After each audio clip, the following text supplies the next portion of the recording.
Would you rather have $10,000 today or $10,000 5 years from now?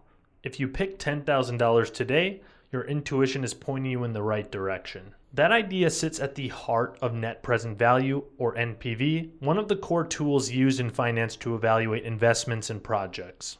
In the next few minutes, I will show you what NPV means, how the formula works, and how to interpret the results. Net present value tells you what a stream of future cash flows is worth in today's dollars after subtracting the initial investment required to get those cash flows.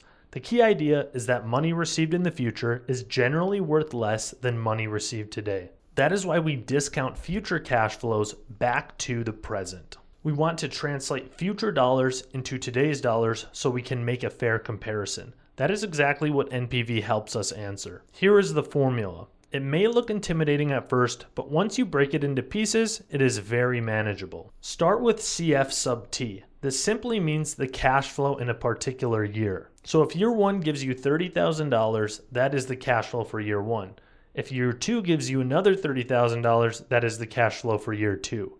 Next is R, the discount rate. This is the return you require for taking on the investment, or in a corporate setting, often the company's cost of capital. Then there is little t, which is just the year number. The farther out the cash flow is, the more heavily it gets discounted, because cash received later is worth less in present value terms. That denominator, 1 plus r raised to the power of t, is what converts a future dollar amount into a present value. The sigma symbol means we add up the present values of all the future cash flows. Then, after we have that total, we subtract the initial investment. What remains is the net present value.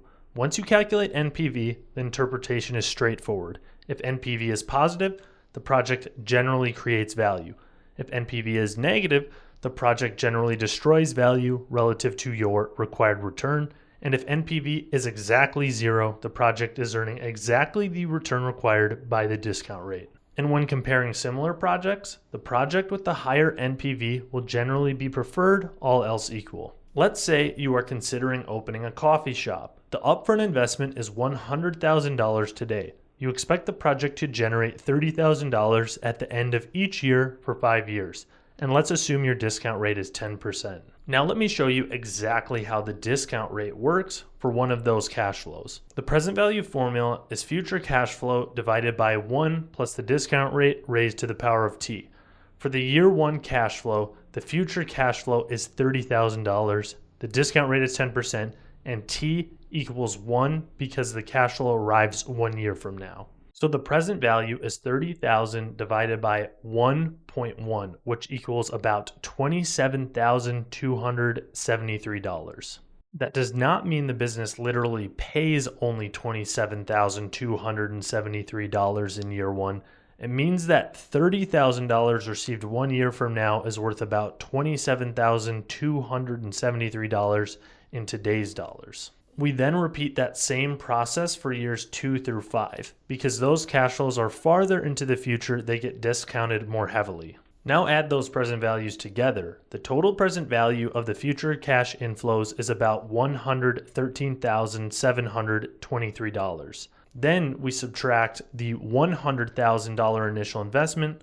That leaves an NPV of about $13,723. Since the NPV is positive, the project generally creates value, but NPV is only as reliable as the assumptions behind it. Future cash flows are estimates. If those estimates are too optimistic or too conservative, the NPV result will change. The discount rate also matters a great deal, and even small changes in that rate can materially affect the answer.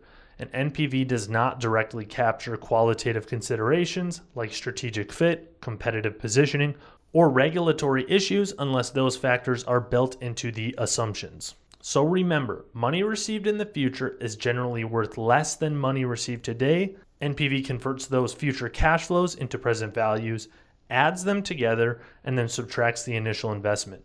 If the result is positive, the investment generally creates value.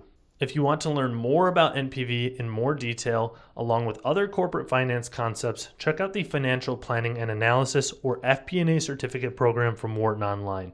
You can get $300 off using my coupon code RYANOC, so use the link in the description or pinned comment to learn more. And feel free to subscribe for more finance videos just like this one.